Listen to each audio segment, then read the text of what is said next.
என் friend ஒருத்தவங்க jewellery shop வச்சிருக்காங்க.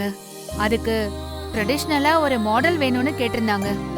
வெண்ணிலா போட்டோவை பார்த்துட்டு வெண்ணிலா அந்த மாடலா நடிச்சா நல்லா இருக்கும்னு சொன்னாங்க. அதுக்காக தான் வெண்ணிலாவை டெஸ்ட் ஷூட் பண்ணிட்டு இருக்காங்க. சூப்பர் சித்தி. வெண்ணிலா, இந்த லுக்ல நீ கலக்குற. மேடம், ஒரு போஸ்ட் கொடுங்க. பாரு.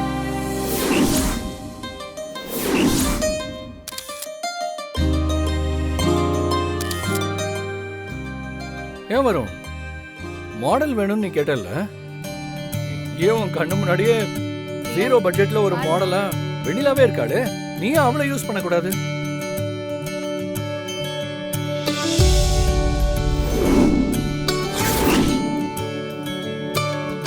என்னடா என் டிசைனுக்கு இவ மாடலா? சான்ஸே இல்ல. இவெல்லாம் செட்டே ஆக மாட்டா. டேய் டேய் டேய், வரும் வரும். டேய், வெண்ணிலா, அவன் சும்மா வீம்புக்கு அப்படி பேசிட்டு போறான். இவ்ளோ நேரம் அவன் உன்னை பார்த்த பார்வையிலேயே தெரியல. அவன் மனசுல ஒரு நிமிஷம் உன்னை அவன் பிசினஸோட மாடலா பார்த்துட்டான். கொஞ்ச நேரத்துல அவன் உன்னை தேடி வருவான். அப்படி வரலனாலும் வர வைப்போம். நீ தைரியமா இரு.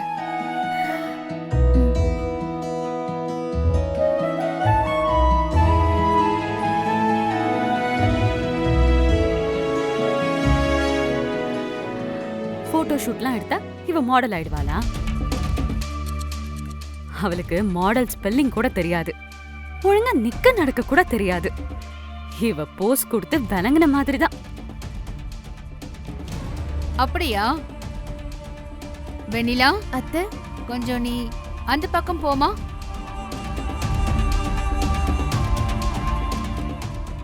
வெண்ணிலா, நீ கொஞ்சம் ரெஸ்ட் எடு.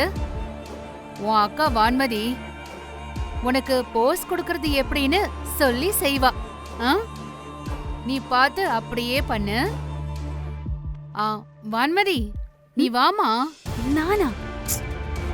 நீதான் வெண்ணிலாவுக்கு ஒன்னும் தெரியாதுன்னு சொன்னல, நீ போஸ் கொடு பார்க்கலாம். அது வந்து எந்த ரீசனும் சொல்லக்கூடாது. நீ இப்போ போஸ் கொடுக்கற, அத நாங்க பாக்குறோம். வா வா.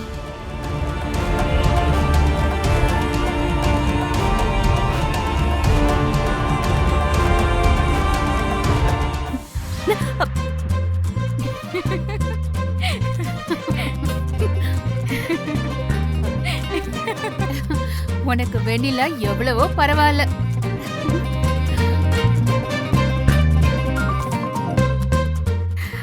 சாரிக்கா, நான் சும்மா விளையாட்டுக்கு தான் சிரிச்சேன். நீ நல்லாதான்க்கா போஸ் கொடுக்குற.